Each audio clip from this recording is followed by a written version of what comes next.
네, 자 마감 전 주목해볼 종목 리포트와 함께 살펴보도록 하겠습니다. 리서치아름의 최성환 대표 자리하셨습니다. 안녕하세요. 안녕하십니까. 네, 반갑습니다.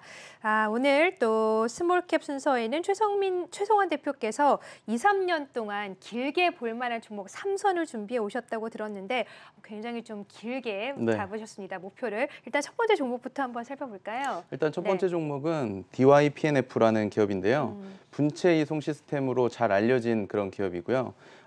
해당 기업 같은 경우에는 두 가지 부분의 이송 설비를 제공을 하고 있는데, 첫 번째로는 뉴매틱 이송 시스템이라고 해가지고 공기의 압력을 이용해서 석유화학 단지에 이제 나프타 분해 공정에 활용이 가능한 그런 원료들을 각 공정마다 이렇게 이동시키는 장비를 생산하고 있습니다.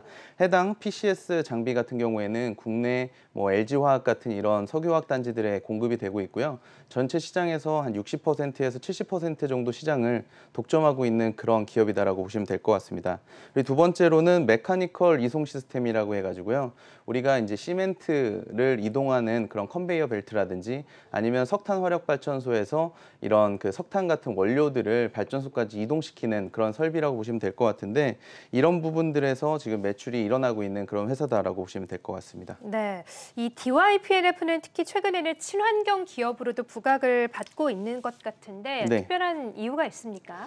네, 해당 기업 같은 경우에는 일단 두 가지 측면에서 우리가 좀 친환경 기업이라고 이야기를 할 수가 있는데, 첫 번째 같은 경우에는 최근에 친환경 관련된 그런 신재생 에너지 비율이 많이 높아지게 되면서 어떻게 보면은 지금 그림에서 나오는 오른쪽 편에 메카니컬 이송 시스템이 이제 발전소에 좀 많이 활용이 되고 있습니다. 그런데 석탄 화력 발전소 같은 경우에는 국내에서도 환경 문제 때문에 많이 줄이고 있는 상황에서 이런 발전소들이 없어지는 자리에 지금 바이오매스를 이용한 음식물 쓰레기 같은 것들을 이용한 발전소들이 최근에 주택단지 옆에 좀 많이 생기고 있는 상황이거든요. 그래서 온수라든지 이런 난방 쪽에 활용이 많이 되고 있는데, 이런 부분에서 이 MCS 장비들이 많이 활용이 되고 있다고 말씀드릴 수가 있겠고요. 그리고 두 번째 같은 경우에는 DYPNF가 이런 분체 이송 시스템뿐만 아니라 환경 설비도 하고 있습니다. KC코트렐에서 하고 있는 이 집진 설비를 하고 있는데요. 이런 부분들이 이제 발전소의 환경 규제가 강화가 되게 되면서 발주가 최근에 많이 나오고 있는 상황이고요. 올해 해당 부분에서만 1,000억 원 정도의 매출 발생이 가능할 것으로 보고 있기 때문에 이런 부분들도 동사가 이제 친환경 기업이라고 불리는 이유인 것 같습니다. 그렇군요. 친환경 기업을 분류가 되면서 최근에 주가 움직임도 상당히 고무적이었는데 이와 함께 2차 전지에 대한 모멘텀도 있다면서요? 네, 최근에 이런 주가 상승은 2차 전지와 관련된 모멘텀이라고 보시면 될 것 같은데요. 동사는 올해 초에 코스모 신소재로부터 니켈, 코발트, 망간, 그러니까 우리가 NCM이라고 이야기를 많이 하는데 이 2차 전지 양극화 물질을 만드는 그런 공정에 이런 분체 이송 시스템을 공급을 하고 있습니다. 근데 이런 부분들이 어떻게 보면은 신규로 캐파를 증설하는데 설비 투자로 많이 들어가고 있는 부분이고, 코스모 신소재 같은 경우에는 기존에 배터리 양극재 캐파가 연 2만 톤 규모였었는데 이번에 DYPNF의 설비를 추가를 하면서 공정 효율화로 인해서 5만 톤까지 증설을 할 수 있게 됐습니다. 근데 이런 부분들이 이렇게 2차 전지 완제품을 만드는 그런 쪽에만 들어가는 것이 아니라 포스코에서 남미 쪽에 이번에 광산을 크게 개발을 하고 있지 않습니까? 그래서 이런 니켈, 코발트, 광산 같은 쪽에 해당 업체의 분체 이송 시스템들이 제공이 되게 되면서 관련된 그런 수주들이 하반기에 좀 몰릴 것으로 보고 있습니다. 동사 같은 경우에는 포스코의 리튬 광산과 관련돼서 앞으로 한 500억 원 정도의 신규 수주가 가능할 것으로 보고 있는데, 이런 부분들이 어떻게 보면은 최근에 2차 전지 관련주 상승이 나타나게 되면서 같이 좀 동반 상승한 면이 있었다라고 볼 수가 있겠습니다. 네, 그렇군요. 친환경 모멘텀에다가 또 오늘은 분위기가 좋지는 않습니다만 최근에 올랐던 2차 전지 모멘텀까지 부각이 되다 보니까 DYPNF 최근에 주가 상승이 좋았고 앞으로 장기적으로 볼만한 종목이다라고 첫 선으로 꼽아주셨어요. 두 번째 종목 함께 볼게요. 두 번째는 이제 인선 ENT인데 예전에도 또 유망하게 한번 소개해 주셨던 종목인 것 같아요. 인선 ENT는 어떻게 전망을 하고 계세요? 네. 오늘 이제 소개시켜드리는 기업들이 요즘같이 이렇게 시장이 좀 고점에 위치해 있어서 네. 뭐 어떤 트리거가 나오기만 하면 뭔가 네. 좀 안 좋은 쪽으로 많이들 이제 인식을 하시기 때문에 네. 일단 실적이 확실히 기반이 되고 안정적으로 성장할 수 있는 기업들 가운데에서 저희가 좀 아직 저평가되어 있다고 생각하는 종목들을 꼽아봤고요. 네. 인선 ENT 같은 경우에는 이제 건설 폐기물을 처리하는 그런 업체다라고 보시면 될 것 같은데 해당 기업이 이제 서울에 위치하고 있고 경기도권에 있는 그런 건설 폐기물들을 전부 이제 처리를 하게 되면서 국내에서는 1위 기업으로 이렇게 잘 알려져 있습니다. 그런데 이 건설 폐기물들이 최근에 이제 재건축도 많아지고 신규 그 착공 물량들도 많이 늘어나게 되면서 건설 폐기물 양이 많아지다 보니까 실적이 계속적으로 좋아질 것으로 생각을 했었는데 네. 이제 1분기에 조금 안 좋았죠. 아. 그래가지고 이제 주가가 아직 좀 그 더딘 모습들을 보이고 그러네요. 있는데 예. 이런 부분들은 지금 2분기서부터 건설 폐기물 단가가 계속적으로 올라가고 있고 1분기에는 동사의 이 매립지를 좀 그 낮은 가격에 굳이 이렇게 매립을 많이 할 필요가 없기 때문에 조금 캐파를 남겨둔 부분들이 있었거든요. 네. 그래서 이런 부분들이 나중에 이제 매립 가격이 올랐을 때 활용을 할 수 있어서 이런 부분들은 악영향이 아니라 이제 앞으로 캐파를 남겨놨다는 부분을 좀 긍정적으로 볼 필요가 있습니다. 그래서 2분기, 3분기 나아가면서 분명히 이제 영업이익률 상승이라든지 실적 개선이 나타날 것으로 예상되고 있기 때문에 이런 부분을 좀 지켜보시면 좋을 것 같습니다. 네, 최근의 주가 흐름은 좀 더디지만 앞으로의 주가 상승 모멘텀이 충분하다라고 말씀하셨고 인선 ENT도 또 친환경 모멘텀을 함께 갖고 있는 종목이네요. 네, 맞습니다. 동사가 이제 철 스크랩을 음. 국내에서는 가장 큰 규모로 생산을 하고 있는데 이 철 스크랩이라고 하는 거는 이제 그 동사가 폐차장 사업을 하고 있거든요. 그래서 거기에 나오는 그 폐차들을 모아서 이제 이 철 스크랩을 세아베스틸 쪽에 공급을 하고 있는데 이 철 스크랩 가격이 최근에 엄청 많이 오르고 있습니다. 네. 지금 연초 대비해가지고 뭐 50% 정도 상승했을 그런 수준이기 때문에 이 철 스크랩의 가격 상승에 따른 수혜가 예상이 될 수 있을 것 같고요. 이런 부분을 왜 우리가 친환경이라고 이야기를 하냐면 지금 철을 가지고서 어떤 제품을 만드는 회사들이 그 철을 생산했었을 때 이산화탄소가 얼마나 나왔는지 이제 이런 것들을 체크를 하기 시작했거든요. 그쵸. 네. 그래서 기존에 있었던 석탄고로를 가지고서 철을 생산하는 그런 제품들은 탄소가 많이 배출이 되기 때문에 맞아요. 전기고로를 이용한 이런 철 스크랩을 활용해야 되거든요. 전기고로는.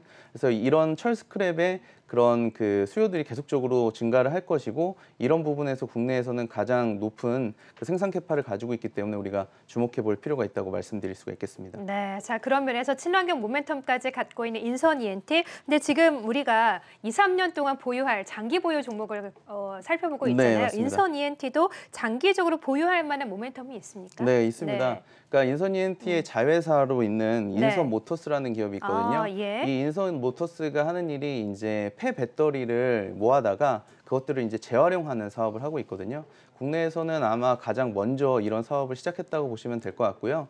전기차가 앞으로 많아지면 많아질수록 이런 그 폐 배터리에 대한 처리 문제가 되게 환경적인 이슈로 그렇죠. 다가올 것으로 보고 있습니다. 네. 근데 이런 부분들을 또 수거를 해서 재활용해가지고 또 수익을 낼 수 있는 그런 기업이기 때문에 앞으로 이런 추가적인 성장 동력까지 가지고 있고 그리고 또 아까 말씀드린 매립지에 대한 그런 캐파를 아직 많이 남겨뒀기 때문에 앞으로 2, 3년간은 꾸준한 실적 상승이 예상이 되고 있습니다. 네, 그렇군요. 자, 두 번째 종목으로는 인선 ENT까지 함께 살펴봤고요. 세 번째 장기 보유할 만한 종목 용평 리조트를 가지고 오셨습니다. 예전에 또 저희와 함께 이야기를 나눴던 네. 기억이 나는데 사실 용평 리조트는 최근에 코로나 확산으로 인해서 약간 타격을 많이 받을 것 같은 생각이 네. 드는데 영향이 어떻습니까? 예, 맞습니다. 저도 최근에 이제 가족들이랑 여행을 네. 가려다 보니까 호텔에 못 가셨어요?